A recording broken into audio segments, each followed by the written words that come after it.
Bonjour, je m'appelle Thomas Huguin, je suis architecte dans une agence qui s'appelle Archi-Éthique. Donc on travaille principalement sur des projets d'habitat, avec la particularité de travailler en participation avec les utilisateurs finaux. Ce qui veut dire qu'on inclut les habitants, les riverains, les associations de quartier dans le travail de conception et de réalisation des projets pour essayer qu'ils soient au plus proche de leurs besoins et enrichir aussi la qualité du travail qu'on peut produire dans ces cas-là.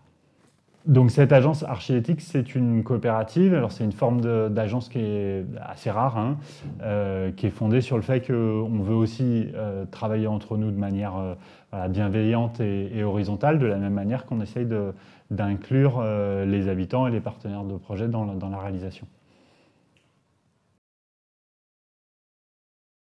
C'est pratique, mais aussi le montage d'une coopérative, finalement, c'est beaucoup lié à des déceptions. C'est-à-dire que étudiants et puis les premières années de pratique, on a, nous, suivi des parcours un peu traditionnels et académiques.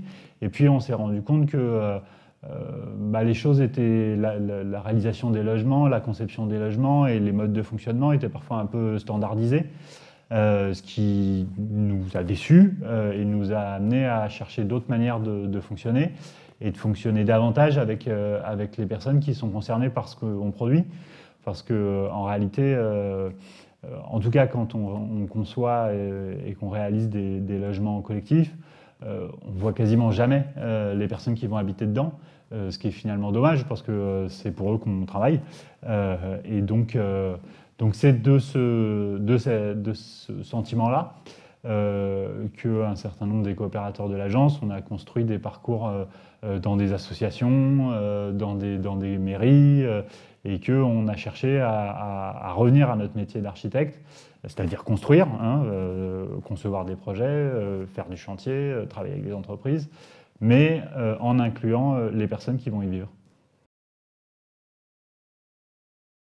Alors, ce qui est très riche de cette pratique-là, c'est que c'est très humain, hein, c'est-à-dire qu'on est avec des gens, donc on partage avec eux un moment qui est assez long, parce que finalement, réaliser un bâtiment, c'est long, ça prend 3, 4, 5 ans, donc on partage un petit bout de chemin de vie ensemble, avec voilà, le fait de grandir aussi tous ensemble. On a des familles qui ont des enfants en plus, des gamins qui grandissent, et finalement, on va réaliser pour eux un endroit où ils vont habiter pendant des années, voire des dizaines d'années.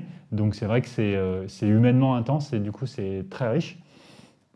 Après, c'est une pratique un peu atypique, donc ça demande beaucoup de temps, de pugnacité, aussi de discussion, et pas seulement avec les premiers concernés, mais plutôt avec aussi toutes les personnes qui font traditionnellement la ville, c'est-à-dire les élus, les promoteurs, les bailleurs sociaux, et qui ne sont pas toujours très habitués à cette manière de faire. Donc c'est beaucoup de discussions, beaucoup de convictions, mais ça nous fait tous avancer, il me semble. Ce qui est assez super dans le métier d'architecte, c'est qu'on touche un peu à tout. C'est-à-dire qu'on va s'intéresser à la ville, on va s'intéresser à la sociologie, on va s'intéresser à l'histoire, mais on va aussi travailler des sujets techniques, être en relation avec tout un tas de bureaux d'études très précis sur des questions très techniques. Donc on a voilà, une espèce de rôle à organiser tout ça. Et c'est dans ce cadre-là que nous, on a souhaité donner une dimension d'engagement et une dimension de proximité à ce métier-là.